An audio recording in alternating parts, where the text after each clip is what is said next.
Bah, le droit de vote, oui, c'est important en général, même pour pouvoir s'exprimer, je trouve. Ça reste quand même important. Voilà, c'est tout ce que je pourrais dire là-dessus. Mais en même temps, je me dis que est-ce que tout le monde peut voter sur certains sujets alors qu'ils ne concernent pas toutes les catégories de personnes?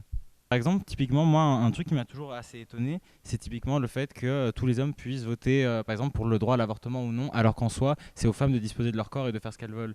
Et du coup, quand tu as plein d'hommes qui interdisent dans beaucoup de pays, justement, le droit à l'avortement, je trouve ça toujours paradoxal dans le sens où c'est quelque chose qui, à la base, ne les concerne même pas. Bah justement, bah, il y a Simone Veil qui a bataillé pendant longtemps hein, pour justement ce droit-là en France en tout cas. Mais du coup, ça a fait écho à plein de pays.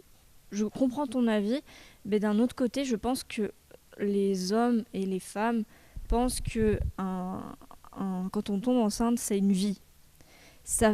On parle même plus du corps de la femme ou autre. Du coup, c'est pour ça que je pense que les hommes pensent avoir le droit là-dessus et de décider à la place des femmes parce que ça reste une vie humaine.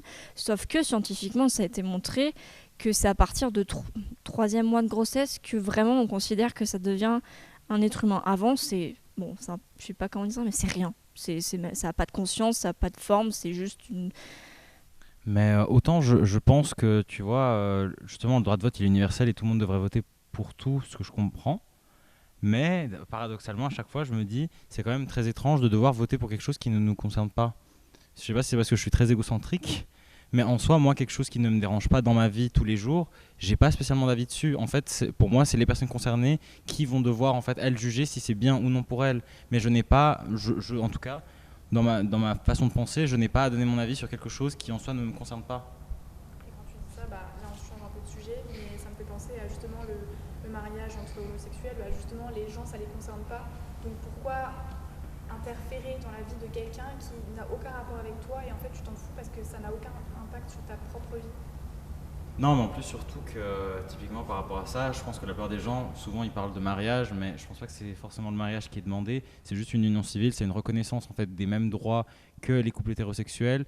C'est avoir les mêmes droits de succession s'il y a mort du conjoint ou de la conjointe, ou en fait juste de disposer des mêmes droits de visite dans les hôpitaux, de pouvoir être considéré comme un couple à part entière.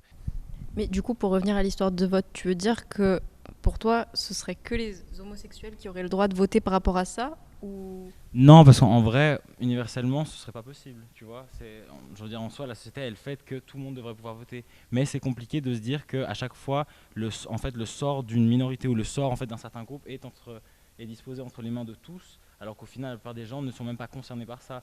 Et souvent, les gens, par peur du changement, vont interdire en fait cette progression, alors qu'en soi, eux, dans leur vie, ça ne leur change rien.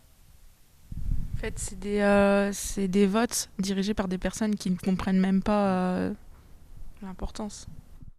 Bah, justement, pour les votes, c'était une question que je me posais. À votre avis, est-ce que c'est possible de euh, quand quelqu'un, enfin, je sais pas trop comment ça se passe pour les votes, mais par exemple pour le fait que les personnes soient homosexuelles, lesbiennes, etc. La personne qui les représente, d'après ce que j'ai compris, pour vous, c'est des personnes qui sont pas forcément d'accord avec, enfin, ils sont mal défendus. Mais du coup, pourquoi pas prendre une personne qui est tout à fait neutre et qui du coup va entendre les voix de tout le monde. Enfin, je pense que c'est fait, mais je sais pas comment m'exprimer. Parce qu'il n'y aura jamais personne qui sera forcément neutre. Tu as toujours un point de vue, tu as toujours une façon de penser. Enfin, je vois pas comment tu peux trouver quelqu'un qui est neutre et qui n'a pas d'avis sur rien du tout. Oui, non mais je suis d'accord, mais je me dis, faudrait que ce soit des ordinateurs qui nous écoutent en fait. Tu prends un robot puis. En vrai, je pense que légalement, rien ne peut être fait, parce que de toute manière, le droit de vote est universel et tout le monde doit avoir le droit de voter pour n'importe quoi. Mais je pense qu'après, c'est au niveau moral, à soi de se dire, est-ce que j'ai vraiment envie de voter par rapport à quelque chose qui ne me concerne pas? Moi, c'est pour ça que je préfère des fois le vote blanc sur des sujets où je n'ai aucune connaissance dessus. Je préfère en tout cas voter blanc que voter quelque chose qui pourrait être, du coup, en tout cas, c'est comme, admettons, tu vois, quand il y a des lois pour donner l'accès à des endroits pour les handicapés. Je veux dire, les gens qui votent non, tu te dis, mais en soi, ça va rien changer pour toi. Le fait qu'il y ait une rampe en plus ou non. C'est ça, du coup, le vrai débat.